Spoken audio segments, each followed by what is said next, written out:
Hey Steve, are you really going to drink that glass of scotch? We're supposed to be rehearsing. I am rehearsing, my friend. Maybe this theme song will clue you in.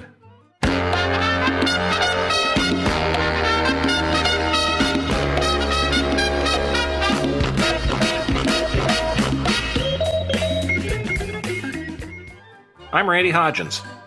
And I'm Steve McClellan, and for years that theme announced the arrival of a new episode of Dave Allen at Large, a show that mixed broad sketch comedy with very pointed satire, all presided over by a wry Irishman who liked to deliver his stand-up by sitting in an overstuffed armchair. Born David Tynan O'Mahony in Dublin in 1936, Dave's family moved to England when he was a boy, after the death of his father, the managing editor of the Irish Times. He followed in the family trade as a journalist, but soon discovered a talent for comedy, one he honed by doing stand-up in strip clubs. Dave landed his own show in 1968, and it established his style, relaxed, rueful, and intimate, with Dave perched on a chair, nursing a glass of scotch as he proceeded to, as the Brits say, take the piss out of anything and anyone in authority. Not surprisingly, the church was a frequent target. I travel around the world, and no matter where I go, somebody called Gideon leaves me this book to read. There are certain things that, when I read the Bible, and I do read the Bible, that I find difficult to understand. I mean, if God has been there forever, what was he doing before he got to us? I mean, what was he out there doing? Was he sitting there going...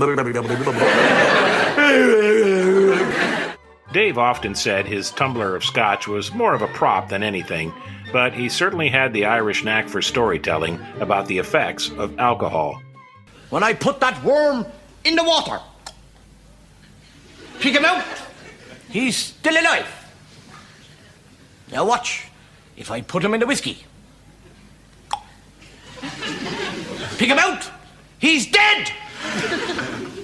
What is the message behind that? And a fella stands up and he says, if you drink whiskey, you'll never get worms. Dave Allen had a regular slot on BBC TV for 22 years, and for many years his shows were also aired on PBS. His final series aired in 1990, and it found Dave still salty about authority figures, but also finding comedy in the aging process. I noticed that I had my first white pubic hair.